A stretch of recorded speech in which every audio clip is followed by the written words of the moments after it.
All right, Michael Bridgman, welcome to Empower Network TV. Thanks, buddy. Very excited to be here, my man. Very Very excited. excited to be here. And you sound so good on your mic. And Mm, that's important. Mike's got a good mic. There Yeah. you go. Mike's got a good mic. Okay, so Yeah.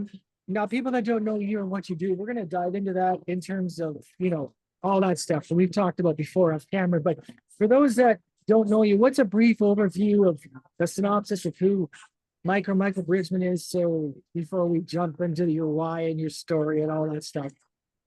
Sure, my friend. Well, first off, I am a very proud dad of two little creatures that are little creatures today because it is Halloween.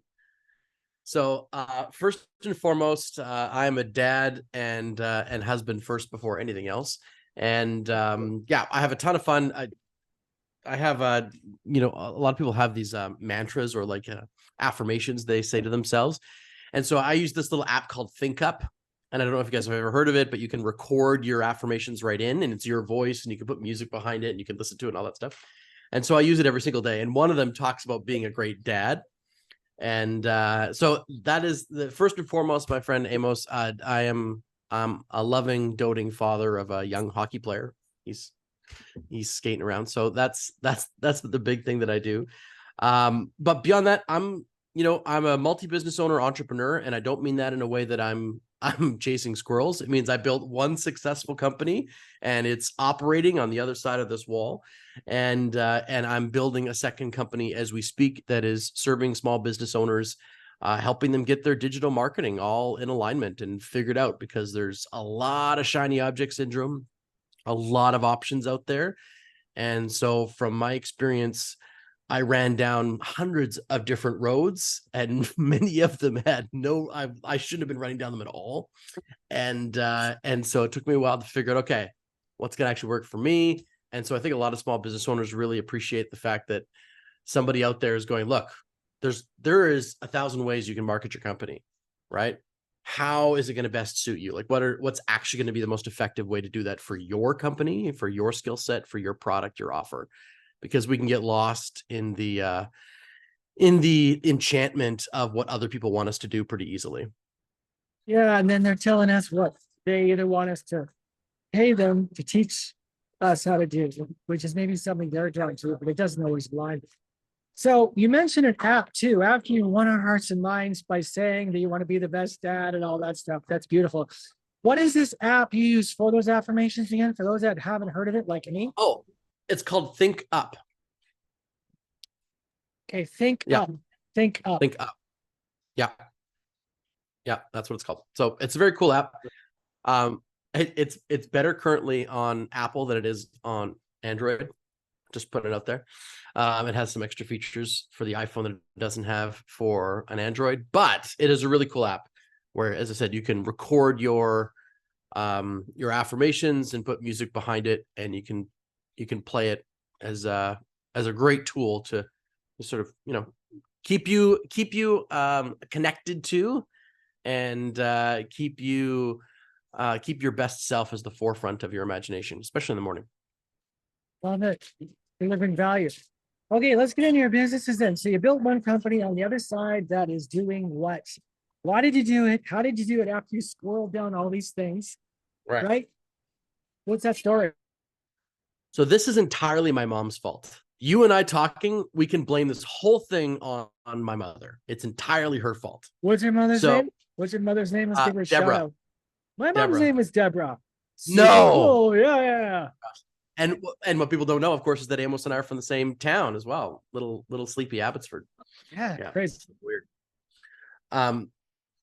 Yeah, so she worked for Eaton's back in the 90s. Okay. Seriously, like and in the mall in Seven Oaks Mall? Yeah. No, and the one in Guildford. Guildford. Okay. Yeah. And when Sears bought them out, she was an assistant manager, and they were just like pink slipped everybody that wasn't the real top or the real bottom. And so at the time, Tony Robbins lived in Delta because he married a girl from the area here, right? He married a girl from Surrey. So he was starting to get his company rolling by doing events in Richmond. And I don't know if you know this, Amos, but he actually wasn't, it was illegal for him to run events in Richmond. He wasn't allowed. So because he did not have a Canadian business license. So for one of his events, I'm not kidding, they actually came in and they shut him down midway through his first day of a 3 or 5 day event. I can't remember which. He tells the story. It's hilarious. And he's like, so after that, they had to bus everybody down to Blaine. And they found like this beat up old theater space kind of thing in Blaine. And they bust everybody down. Anyway, we're totally digressing. But she went to a Tony Robbins event and she got all jacked up to follow her dream. And she came home and she turned the playroom of our little house into a grooming salon, a dog grooming salon. So, we're talking 2 sawhorses, piece of plywood, rubber mat, right? She would groom the big dogs in the bathtub down the hallway. And then she'd groom the little dogs in this little laundry room sink thing. And I was ticked. Like I was like 11 years old. I was mad because that was my Sega Genesis room, right? Sega So it got complete. Genesis. Yeah, that was my Genesis room. So I was upset. Anyway, long story short, she was passionate about helping dogs live better lives and was realizing that these dogs are having all these problems, ear problems, feet problems, eye problems, all this stuff. And she'd get them groomed. They look amazing. 6 weeks later, they come back, they look terrible again. She's like, what the hell is going on? So she dove into nutrition and its effect on the overall genetics and the overall health and vitality of dogs and cats, and realized that the dog food itself was a huge problem.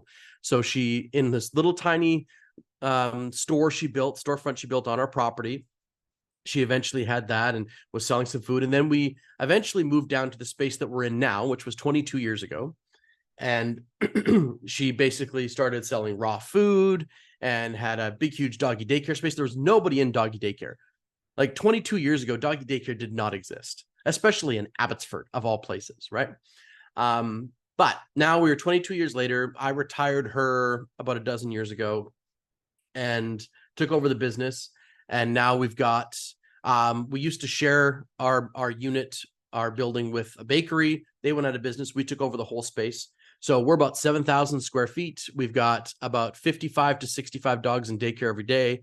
We've got about 20 to 25 dogs in grooming every day.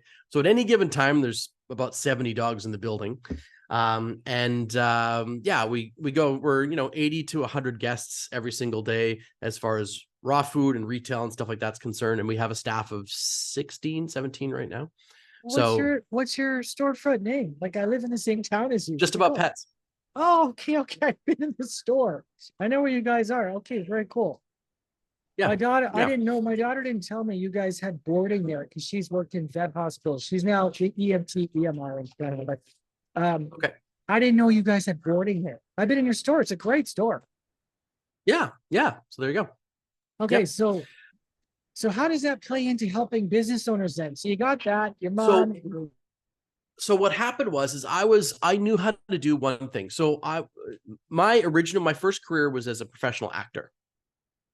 I have a degree, like I've got a fine arts degree. I did the whole thing. I went the whole route. I had lots of offers, got out of school, started to work professionally. And then I was like, I hate this. I hate it. I hate being a puppet with the director's hand up my ass. Like I hated it. It was a terrible experience. I did not like it whatsoever. I thought it'd be amazing. The starving artist romantic idea it sucks. Shaking out your piggy bank to buy a cup of coffee is a shitty way to live. I don't know if I can say that here. Told you that you look like a better looking version of John Lovitz? But I love John Lovitz. I love that dude. Sorry, I totally segued like you do. To me, you do. Sorry, go ahead. Well, so it sucked. I didn't like the lifestyle. And so, shock surprise, as an actor, as an artist, I was carrying a tray around for a living most of the time, working in restaurants all over the place, right? And so eventually I was working for one and he said, you know what? I think you're really great. We're opening up a brand new restaurant. Would you like to come and earn ownership? So I was like, oh, this sounds like a cool idea. I'll do this. So I jumped in and there was a restaurant that was built here in Abbotsford called Bluestone. I don't know if you remember it, but it was, so it was over at like, God, what is it? It's like South Fraser Way and Ware Street. Anyway, over there. And it went belly up and I could see that it wasn't going well. And so I got out of there, but I'd learned all these management skills. They brought in all these top end restaurant managers to teach me how to do customer service, manage stuff. So I knew how to work my butt off, and I knew how to take care of customers. And in doing that, I took over my mom's company. She was doing about $325,000 in revenue per year. Not very much, right? Barely keeping the lights on. And the business was failing. And within a few short years, well, maybe 3 years, I'd taken it to a $750,000 revenue business. Right. So we doubled the size of the company in about 3.5, 4 years. And we still had no money. And I couldn't figure what the hell was going on. Like, we're still, there was no money. And we got to remember, this was when our average transaction now is about $60 per transaction. Like, it's 58 something. Back then it was like $33. Right. So that's you're still doing a lot of transactions to get to that amount of money. And I couldn't figure what the hell I was doing, and I couldn't understand it. And I'll never forget, our end of year is September. So our fiscal year ends in September. And it was about February the 12th or so, February 15th, in that range, and you know what the weather's like in Abbotsford in February. So it's pouring rain. I'm in this office right now. The desk was in a different spot, but I'm in this office. And I got the books back from the accountant. And I looked down at the books, Amos, and I absolutely cried. I lost it. Because you ever have that moment where you feel like you're completely wrung out, like there's nothing left? Like you were one of those sponges and you've just been absolutely exhausted of every idea you've got. Like, I had no more answers. We were doing $750,000. I owed like 18 grand on a $20,000 credit card. I think I was $26,000 into the hole on a $30,000 line of credit. And in the end, we'd done all that business and we'd made 2 grand, less than $2,000 in profit. And I was like, well, no shit. Like, no wonder I'm so spent. I'm running around like an ass doing all this stuff. And we're not actually getting, like, we're literally like, you can't get out of your debt when you're only making 2 grand in profit every year. And that was it. That was like all those transactions, all that business, all those dogs' butts that we held, like everything, all the daycare, everything. And there we are with 2 grand in profit. And I was like, I literally, I'm sitting in my office, and, God bless moms. She asked me what was going on. I told her what was going on. And she's like, Michael, we will find a way. We will figure this out. We'll find a way. And so I'm not a religious person, albeit I'm a spiritual person. But in that moment, Amos, I prayed. And I said, please, like, give me somebody, hand me a solution somewhere. Because I didn't have it. I did everything I knew how to do. Took care of customers, worked my tail off. I did all those things, but I wasn't good at business. I was good in business. I wasn't good at business. And within a few months, somebody showed up, somebody who you and I both know, and they totally changed my life. Right. So that was when I was introduced to Make Your Mark. And I was making $40,000 a year at that point. And I said to my mom, I want to take this 2-year, I think it was $15,000 or $16,000 program. She's like, well, there's no money for that. And I said, well, I will take the hit. So I'll reduce my salary by $10,000 a year so I can take this program.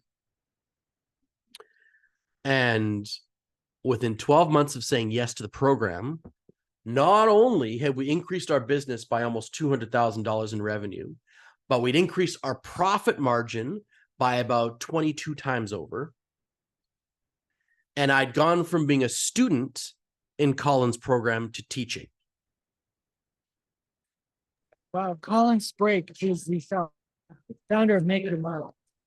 Okay, so that obviously, there's a lot of people that when they hear your interviews, they're going to go, wow, been there, wiping dogs' asses. They've put their time in the slime, and they're still not making money. They're still not getting their goals hit. What would you say to them because that can break you right there. What would you tell them? Well, the first thing that we have to come to understand is that work can be hard or it can be easy. To me, it's a matter of how you want to frame it. Amos, to build Empower TV is going to be a lot of work. You get to decide whether that work is hard or whether that work is easy. Work is work. Like an hour is an hour. A minute is a minute. How you want to spend it and how you want to frame it is going to dictate how you want to live your life. It's like Viktor Frankl, right? Man's Search for Meaning. I don't know if you've read the book or not, but it's a tremendous book. Are you familiar with it at all? Yeah, Jordan Peterson talks about it. Yeah. Incredible book. So for those who don't know, Viktor Frankl is a psychologist who was a Jew in one of the Nazi concentration camps. And a bunch of terrible stuff happened. I'm not going to go into the details. But he, at the end of his process there in these camps, would not be broken by the Nazis. He refused to have his spirit broken. And eventually he looked at the soldiers and said, in fact, I'm far more free than you are right now, albeit in prison and incarcerated. Because he said, between any action or stimulus and reaction, what you do is a space. There's a gap there. For many people, that gap is a nanosecond. They're a live wire, right? They're emotionally reactive at all times. They're going to knee-jerk react at a moment's notice. They're just an open vein, right? An open nerve ready to react. But what Viktor Frankl talks about is that there is this gap there. And who we are as a human being is determined by what we do with that gap. That's it. It's just that simple. And so when I talk to business owners and they, I do a lot of consulting and coaching now, and they have that exact point. They're like, I'm wrung out. And I'm like, I get it. I understand exactly how you feel. I was there too.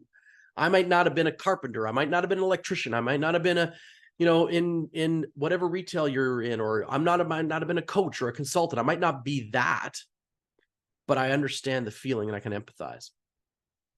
But you have to make a decision. It comes down to a decision. And the decision is building this business worth it?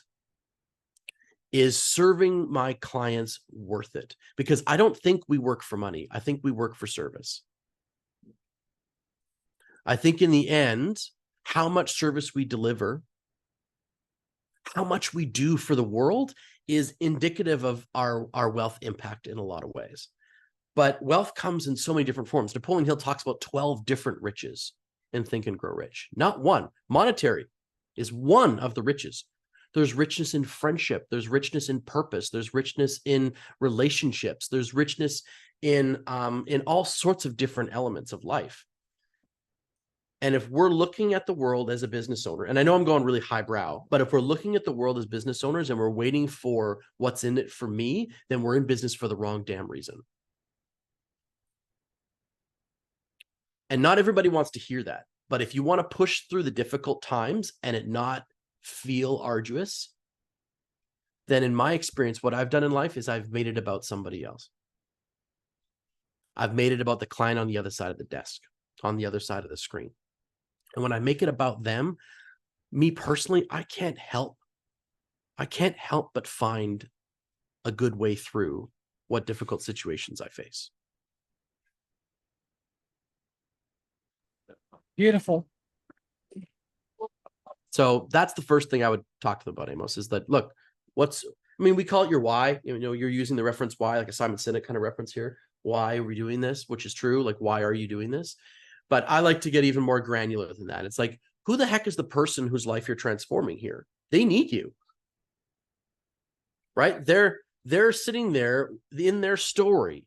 There's this spot, Amos, that says, I was inspired by, and your name is supposed to come after it. And if you don't stay in business long enough, like Simon Sinek talks about the infinite game, like the object of business is to stay in business, right? If you don't stay in business long enough to serve that person, then whatever calling you feel is you're not having enough courage to stand through the test of time to get there. And there's all sorts of tactics we could talk about. You could get into the strategy of it all. And that's what I struggled with. Like my marketing tactics sucked. they sucked because I didn't have an overarching strategy. I was trying this tactic and that tactic. And that's why I had this huge gap in my budget, $25,000, $30,000 for marketing that wasn't producing anything.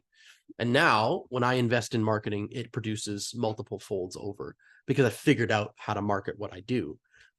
But that's a sort of a tactical granular level. But if you don't have the client in mind whose life you want to transform, I think all of it's for naught, to be honest.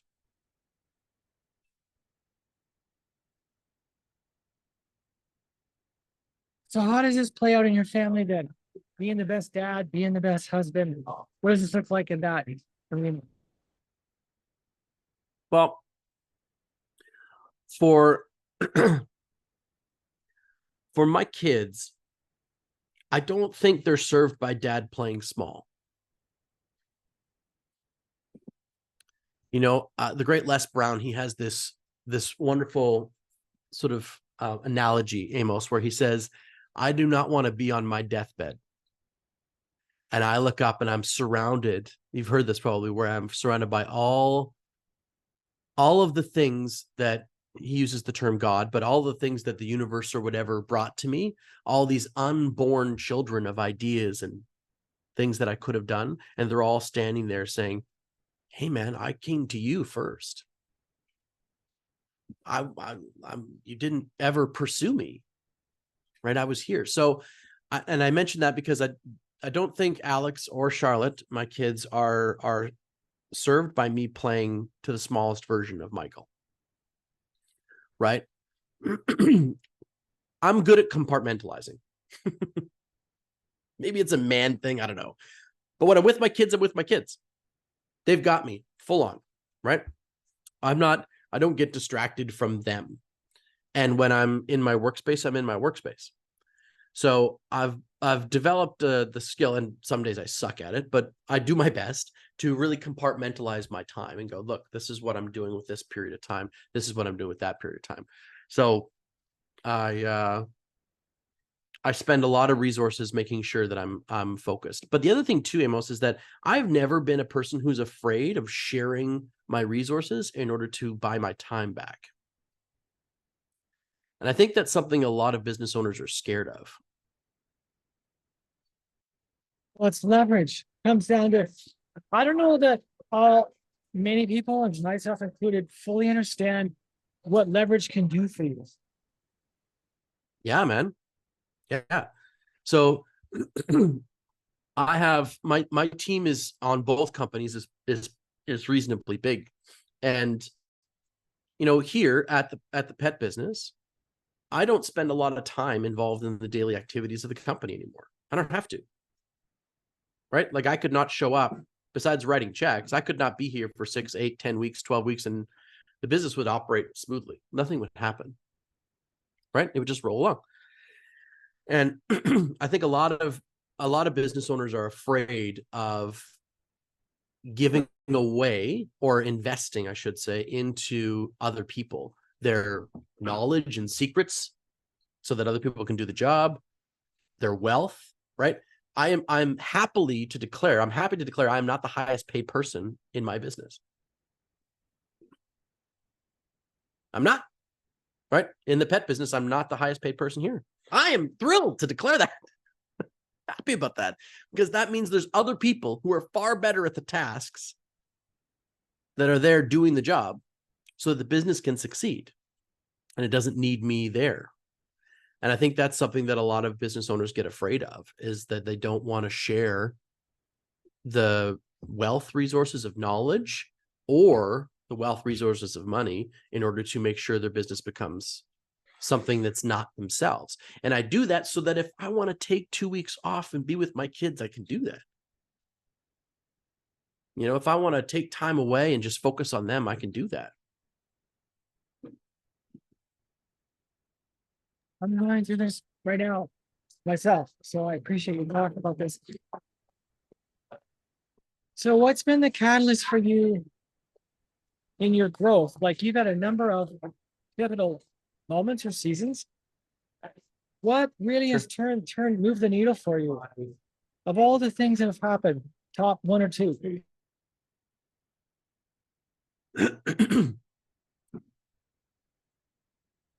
Well, I mean, we talked about it before, what Viktor Frankl talks about, the mindset, right?